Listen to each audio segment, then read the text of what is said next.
Curtin, and I'm the Marketing and Brand Manager for Children's and Teen Services, fondly known as CATS, and Paw Prints Publishing here at Baker and Taylor. We are so pleased that you have taken the time today to watch our moderated panel. We have such a treat to share with you and information about loads of environmental nonfiction titles for your collection development. To that point of collection development, please make sure you visit us on TS360 under Children's and Teen Selection Lists for a complimentary list of titles and themes that are discussed today, specifically the Save the series, an environmental series. Okay, without further ado, let's get down to business. And I'm so happy to introduce today's panel. First off, Chelsea Clinton. Chelsea is the author of the #1 New York Times bestseller, She Persisted, as well as the bestsellers She Persisted Around the World, She Persisted in Sports, She Persisted in Science, Don't Let Them Disappear, It's Your World, Start Now, and Welcome to the Big Kids Club. With Hillary Clinton, she has written Grandma's Gardens and Gutsy Women. And with Devi Sridhar, she has written Governing Global Health. She is also the vice chair of the Clinton Foundation, where she works on many initiatives, including those that help empower the next generation of leaders. She lives in New York City with her husband, Mark, and their children and their dog, Soren. You can follow Chelsea Clinton on Twitter at Chelsea Clinton or on Facebook at facebook.com/Chelsea Clinton. Chelsea, thank you so very much for joining us today. Next up, Anita Sanchez. Anita is especially fascinated by plants and animals that no one loves and the unusual, often ignored wild places of the world. Her books sing the praises of the unappreciated: dandelions, poison ivy, tarantulas, and mud puddles. A favorite of mine from her extensive list of published titles is Rotten, Vultures, Beetles, Slime, and Nature's Other Decomposers.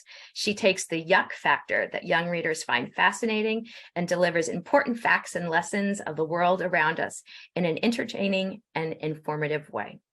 You can visit her online at anitasanchez.com and follow her on Twitter at @asanchezauthor. Anita, thank you so very much for joining us today. Next up, we have Christine Taylor-Butler. Christine is the author of more than 90 fiction and nonfiction books and articles for children. Prolific does not even begin to describe her writing career, and I encourage our audience to check out her enormously wide range of excellent published materials. A favorite of mine is her picture book, The Get Together, but she has also written nonfiction biographies of the likes of Dr. Martin Luther King Jr., books about the solar system, books about the water cycle, books about the US Constitution, and many more. She is a graduate of MIT and holds a degree in both civil engineering and art and design. She has served as a past literary judge for PEN America and for the Society of Midland Authors, a Midwest society for authors. She is an inaugural member of STEAM MG, an Alliance in Middle Grade Fiction Alliance for Authors, and a contributor to STEAM Tuesday. She lives in Kansas City with her husband, Ken, and a cat who thinks he's a dog. You can visit her online at ChristinaTaylorButler.com and follow her on Twitter at ChristineTB. Christine, thank you so very much for joining us today. And finally, please meet our moderator for today, Jill Santopolo. She is the Vice President and Associate Publisher of Philomel Books, an imprint of Penguin Young Readers, where she edits New York Times bestselling and award-winning books, including the books She Persisted and the books we're going to be speaking about today, the Save the series. When she's not editing, Jill is an internationally best-selling author herself. Here at Baker Taylor Cats, we are big fans of her young reader series, The Sparkle Spa. Do check it out. You can find her online at jillsantopolo.com, and you can follow her on Instagram at @JillSantopolo. Jill, thank you very much for joining us today. And also thank you so much for moderating this incredible lineup of experts and authors as we talk about the environment and new coming titles in the series, Save Them. I'll leave you to it. Thank you so much, Alison. I'm so happy to be here today and so excited that I actually get to see Christine for the very first time in person, in face at least. And Anita, we may have seen each other once before, I'm not sure. And Chelsea, of course, we've seen each other, but it's always nice to see faces and talk from all these different places that we're in. So I want to get down to it because the Save the Series is one of my absolute favorites, and I have learned so much from reading these books. So I'm going to toss it over to you, Chelsea, to talk about the series as a whole and sort of why you wanted the series to exist in the world. Oh, well, thank you, Jill. And thank you to everyone at Baker and Taylor for convening us. And it is so nice to be together in virtual but very real community. I have always loved animals and nature, as you know, Jill. In many ways, kind of my kind of civic awakening came through my love of animals and my determination to do whatever I could as a little girl in Little Rock, Arkansas, to kind of save and protect species near and far. And when I wrote Don't Let Them Disappear, it was really the kind of a result of so many conversations with kids, including my own, about kind of what they were focused on and the animals that they were most kind of connected to and most kind of passionate about protecting and saving, and educating their family and their friends about kind of the importance of protecting and saving the species with whom we share this planet, and kind of what any of us could do, whether it was for, a frog or the cats at the local pound, or, kind of tigers on the other side of the world. And then when I was on the book tour for Don't Let Them Disappear, I just was so struck by children's responses and how much I learned on that tour through kind of their questions and their passion. And so, just through conversations, Jill, with you and others, thinking about kind of what more can we do to answer this passion and help kind of inform and empower this passion to real kind of meaningful action in the world. We coalesced around kind of the idea of the Save the Series. And I'm so thankful and proud kind of the first tranche of books are out in the world and that more are coming. And so honored and excited to work with kind of the two authors we're with today, but also kind of everyone who's participated in bringing this series to life for my children and young readers everywhere. Thank you so much, Chelsea. I can't wait until my daughter is old enough to read this because I think she's gonna flip. All right, so I want to hear a little bit about the specific books in the series. So Christine, why don't we start with you, and you can tell us about the animals that you have written about and the books that are out and are on their way out. Okay, so we have two that are out. Tigers was first, and 2022 is the year of the tiger, so that seemed really appropriate. Blue whales will be coming next, the largest whales on the planet. And then polar bears. I have like such a soft spot in my heart for polar bears will be coming out in the spring. So thank you for giving me three really good animals to focus on.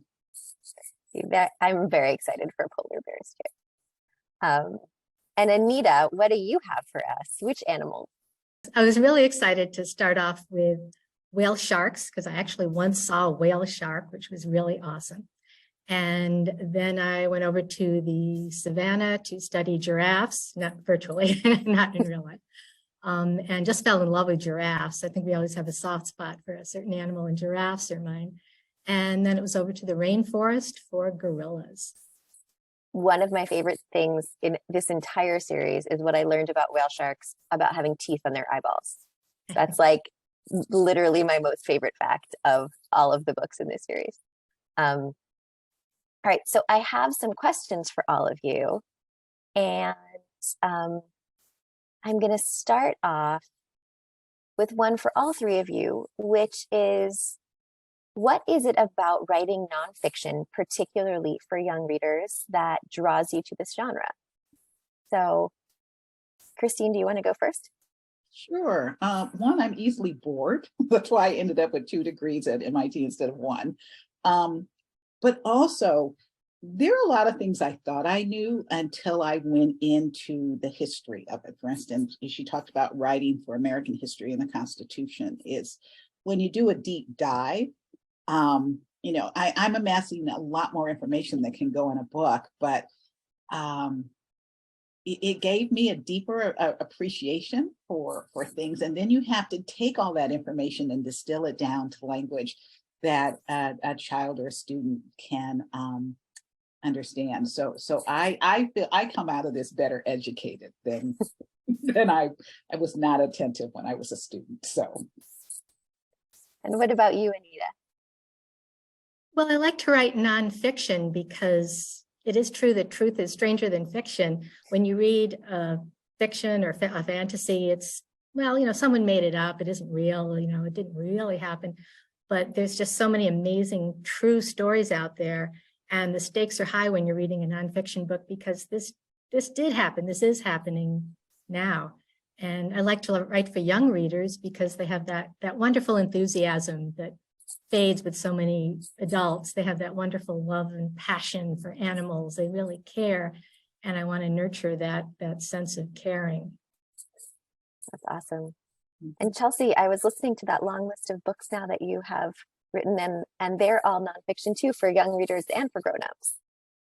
What brings you to the Yeah, I mean, I think in many ways, I'm so kind of empathetic and resonate so much with what kind of Christina and Anita both said, and that I love learning about animals and nature. Also, I love learning, you know, more about American history or world history, things that, you know, I am curious about, and also things that I hope, if I know more about, will make me kind of a better and a more engaged citizen, kind of in my community and in our country, and kind of for our global community.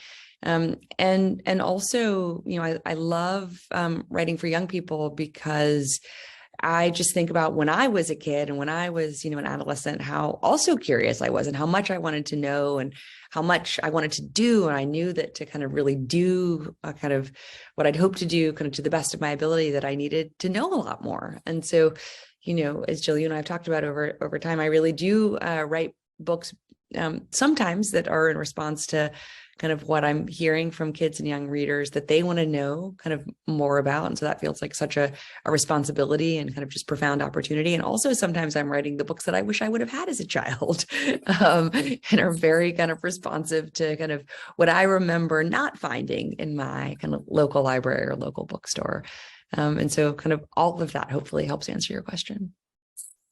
Absolutely. I think there are so many writers who write for both of those reasons, stuff that they wish they had and stuff that they want to be there for kids that you know, they know now.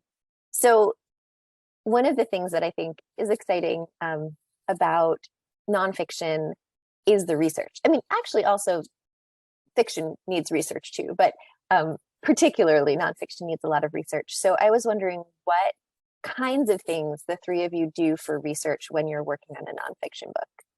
Anita, do you want to start us off this time? Well, when I found out I was going to be working on these books about animals, gorillas and giraffes, which I really hadn't seen, perhaps maybe in a zoo when I was a kid, I really wanted to see the real animals in real life. And it wasn't, you know, it wasn't on the schedule to head for the savannah or the rainforest. So I went to the zoo. And of course, you have to find a zoo that's accredited, that, you know, has their main efforts into conservation and education. So I went to the Bronx Zoo down near New York City, and I spent hours just falling in love with giraffes. And you have to really watch a giraffe move. They have this weird sort of way of moving, like they've been oiled. They just glide across the well, it wasn't the savannah, it was a meadow, but and seeing how tall they are, and then watching the gorillas goof around and play tag with each other. That really, I think, helped me write about the animals with a sense of really knowing them. You know, the academic research came afterwards, but seeing the animals was first. Mm-hmm. Did you do that too, Christine? Yeah, you know, watching animal behavior while you're researching them is really odd. But you know, because we've gone back and forth on edits, I read a lot because, you know, Anita and I talked about this a couple of months ago. You can ask different experts and get multiple opinions main fact. I think the way she worded it was, ask 10 experts, you get 11 different answers back. And so I was reading through a lot of research and trying not to use consumer websites because I got a publisher in trouble with one of my other series where they went back and found new facts. And I was like, oh, no, I'm working with experts. So I read an awful lot, and pandemic made it really hard to get out and do things or to fly. But I always start with assuming everything there is to know is not all there is to know. And a good example would be polar bears was due. And I sent an email. I had just gone out to San Diego to look at the polar bears at that zoo. And I sent an email and said, stop the presses. I know this manuscript is due. But NASA has been hiding the fact that for 7 years, they were tracking a 20th population of polar bears that no one knew about. And literally at the book deadline, there was this veil of secrecy. They released all of this information about a group of polar bears that were acting with ice in a way that none of the other 19 populations were. And so now our book is not dated, but yeah, I'm sure I was frustrating to work with, but I read and no, not at all. I mean, I think having the most up-to-date information in nonfiction is so important. Because you don't want a book to be out of date. You don't want some kid to do a report and then, using this book as a reference and then, have incorrect facts in their report. So Chelsea, when you wrote Don't Let Them Disappear and when you wrote the She Persisted books, what sort of research did you do on animals, and how did that differ from the research you did on people?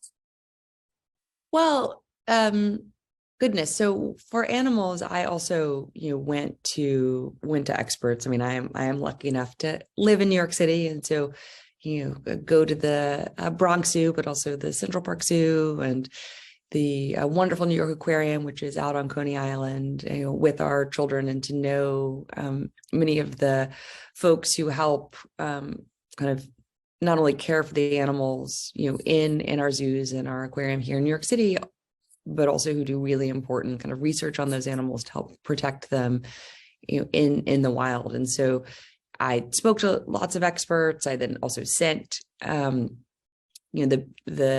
words I then did write to the experts to validate that everything, was accurate. And so not that different than when writing about people, in which often many of the people that, I've written about have kind of organizations that steward their legacies. So whether kind of libraries or museums, or they're affiliated with a university, or they have children or grandchildren sometimes, who really are kind of mindful of how kind of their mothers, grandmothers are kind of being rendered into the world. And so always not only doing kind of, primary source research, but also fact checking, so that hopefully everything is accurate, because, I think like Christine and Anita, and I know you, Jill, care very much that everything is as accurate as we know it can be. Although, who knows, Christine, what NASA may,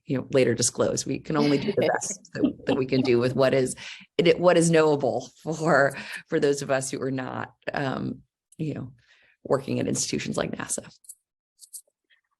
And speaking of facts, one of the things that I love about the series is like the extra material. So one of those is the fun facts kind of page.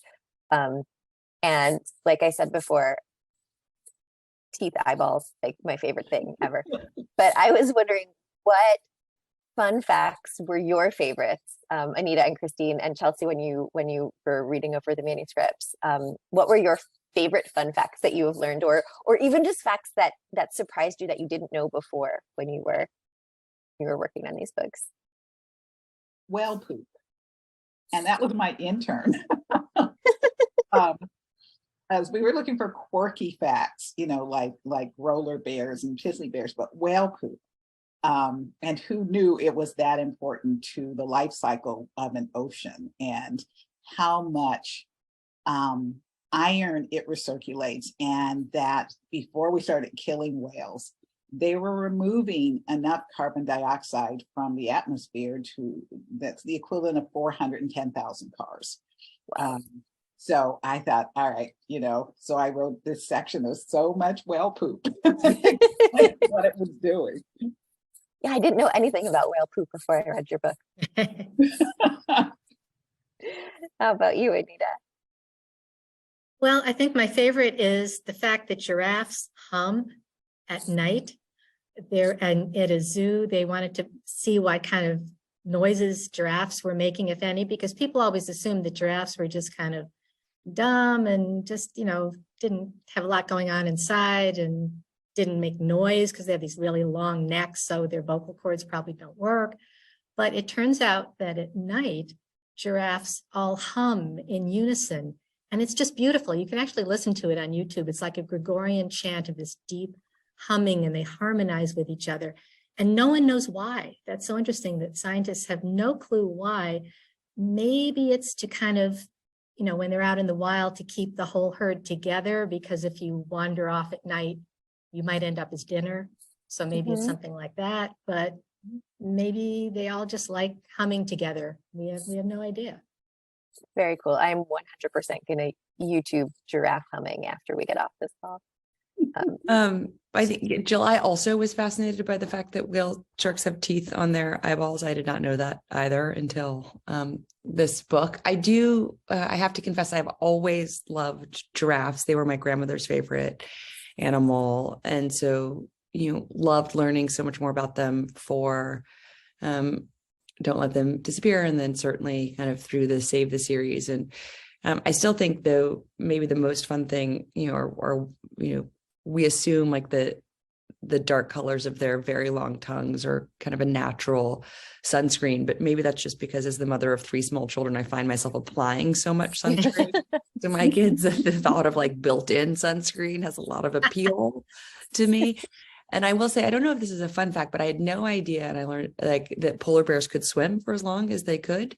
I didn't know that they could swim for hours and dozens and sometimes hundreds of miles. I didn't know that. So that was perhaps not as like a cool, quirky fact, but still a good one to know. Well, or that actually black. Yes. That I think I did know, because there were polar bears when I was very little at the Little Rock Zoo. But that also is a great thing to know. Yeah. Fabulous. Don't judge a bear by its fur, I guess, is maybe the So Chelsea, in addition to the fun facts at the end of the book, there's also a page about things kids can do to help the particular animal that the book is about. And I was wondering why that piece was important to you in this book series. That was important to me because so many of the kids that I know and have met or have spoken to kind of for research purposes, you want to be engaged. They want to feel like they can do something. I mean, they don't, at least in general, like expect themselves to be superheroes and to be able to like solve all problems for all things, but they do think like, I can do something. Like I might be small, I might be young, but I can do something. And they want to know that what they're doing can have meaning and impact and value. And I think also kids are really interested in knowing, like, what can I do on my own? Like, what do I need to do with an adult? What can I do with a group of friends? And so I wanted to be responsive to that, I think, real instinct that kids have. And I'm so grateful that kind of all the authors of this series, provide such, I think, meaningful ways for kids to make a difference, even if they may never be able to see a polar bear in the wild. That they can do something to help save them, or the same for giraffes or whale sharks or whales or tigers or lions or anything else in the series. Yeah. And Anita and Christine, how did you come up with those action items for kids? I think I mostly looked at the websites of the not-for-profit organizations that sort of focus on each, and for most species, there's a one or sometimes 2 or 3 sort of rival ones that are organizations. For instance, with giraffes, there's Save Giraffes Now, there's the Giraffe Foundation, and they have some really practical suggestions for things that kids can do. So those not-for-profit agencies are just doing some amazing work. A lot of them are based in the countries where the animals are found, and they work with the people who live in those countries, as well as, with the wonders of the internet, they can reach children all over the world with suggestions of, really concrete things that kids can do. I think it's really important to give kids a sense of their own agency. I mean, my children were 40 years old at the hospital. So, they grew up wanting to be engaged. And one of the things that I found is adults want to be well-meaning and say, well, let older people do that. But, there are a lot of things kids can do. And I've been interviewing for MIT on the side for about 30 years. And I was meeting all these really bright kids who could regurgitate the facts they read in a book.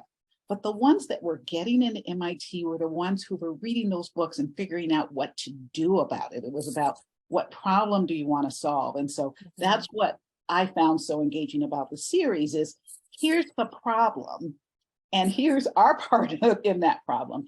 And here are the things that were within your reach that you can do to help solve that problem. So we put it back in their court, and that was a really fun section to write. Yeah, I love those ideas, and I've loved actually looking at them and saying, like, what can I incorporate into my life as a way to just kind of live aware of the environment and the animals that we want to keep on our planet. Another thing that I really loved about this book was that it includes photographs, and I just wanted to talk a little bit, Chelsea, for you, what is it about the photographs that you feel really contributes to the series? I think that, Jill, that, the photographs, are so important, not only to help kind of show kind of extraordinary photos of these extraordinary animals, but also kind of the different ways in which these animals live and relate, to one another and their surrounding environments. And so you often see, older animals with their young, generally, a mother with a calf or a whatever the appropriate term is for the baby animal of that species, or you see animals eating, or sometimes you see animals kind of swimming or running. And I think that that's really important, so that kids get a sense of the dynamism and the kind of full life of these animals, and that they're not just sort of, they look pretty on a postcard or a postage stamp, that these animals have fully realized lives, and that every aspect of their lives deserves to be protected. Yeah, absolutely. And Anita and Christine, when you were looking for photographs, was there something that you were keeping in mind to specifically make sure you had in the books, or that each photograph captured? Or is there one that was your favorite? I always tried to be sure that I included pictures of people wherever I could, people interacting with the animals with this theme of, saving the animals. For instance, there's an organization, Wild Nature Institute, that I contacted, and they were really nice about giving permission to use photographs of researchers in the field, taking photographs of giraffes, things like that. In the gorilla book, I got permission to use some National Geographic photos that were taken of Diane Fossey many, many years ago. So I always tried to get pictures of people in there, because that's what the books are about, people helping these animals. Yeah. I tried to look for moms and cubs, only because there's this whole issue about people thinking animals strictly work by instinct. And then you realize, wait a minute, the moms are scolding and disciplining the cubs. And so I was always looking for those cuddle pictures, because, what we're trying to do in the series is say, these are the cubs and this is what they weigh. And when you were born, this is about what you weigh, but also the relationships that they're having with their mostly their mothers is not much different than the relationships we're having with the adults in ours. So I was going for that awe moment. I wanted to illustrate other things, but I wanted to bring it down to we're animals, they're animals, and their lifestyles are not that much different socially and emotionally. Yeah, I forgot actually which animal it was, but one of the books talked about how the animals kind of had a de facto kindergarten. And that really struck me, that like animals are just like us. It's like those pages in the magazine, you know. But seeing that those images in the pictures, I think really does kind of enhance that feeling and that perspective. So for all three of you, what do you hope that kids take away from these books after they finish reading them? I'll go. I want people to look at the animals and then go back out and look at nature a different way. Since I started researching it, we have birds that nest in our porch every spring. And we watch the way the birds are interacting with the babies, as you know, as the eggs nest. But also we brought a kitten into the house to be with our big bulldogish, you know, older cat. And that kitten wasn't enamored with us, but the minute he saw the older cat, it was like, hi, look, here I am, and following him. And then I realized he is learning all of his strategies from this older cat. So my husband and I, who have been together for a while, are watching these cats as if we had never had a pet before, because it stopped being about facts. And wow, look at how he's learning, and look at all of the. So that's you know, and as a former college interviewer, that's what I'm hoping kids will say. This is the launch point, but now I'm going to go outside of my house, or even look at my pets in my house and say, wait a minute, look at how they're interacting, and so this is the books for me are not the end point; they're the beginning of inquiry. What about you, Anita? Exactly, same answer. Of every book I write, the purpose is to get kids at the end of the book to go outside and engage with nature, and to look more closely at nature. And most of my books are about nature in your backyard, no matter where you live, even if it's an urban environment, there's always some nature out there. So yeah, exactly. It's funny, same exact answer. Put the book down and go out and take a look at the real world differently. What about you, Chelsea? I mean, I echo that so strongly, and also hopefully just to be curious about not only nature in your, you know, backyard or your community, but also nature around the world, and the different ways in which kind of nature looks and feels and sounds around the world, and the different ways in which you know, animals and people relate to nature around the world, and the responsibility that ultimately we all have to nature. So I hope that that is true for at least some, and ideally most of the readers of this series. So one very last question, because Chelsea, you just were talking about animals around the world, and we didn't go into how you chose the animals for the series. And I was just wondering if you could talk a little bit about that, because they are animals from all around the world.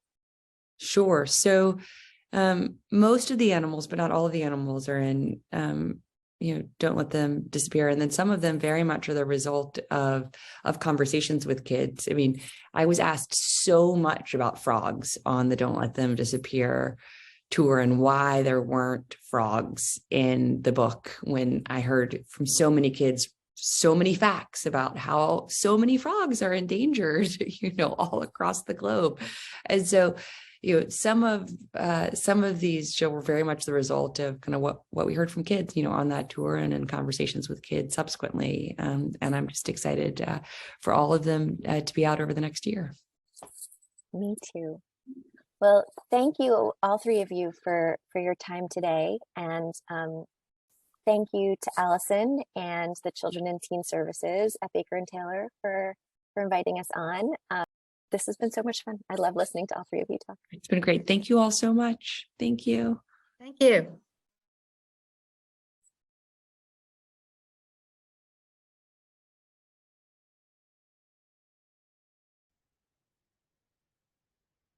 Oh, hey, I was so caught up reading about tigers that I didn't realize the panel ended. You know, these books, Save the Series, I'm reading about tigers. And did you know that tigers actually share 96% of their DNA with our own house cat? Fascinating. And did you know that a collective group of tigers can either be called a streak or an ambush?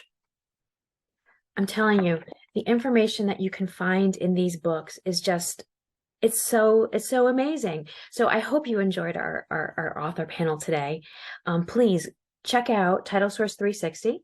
You can see it right here, and check out all the titles that are associated with this series.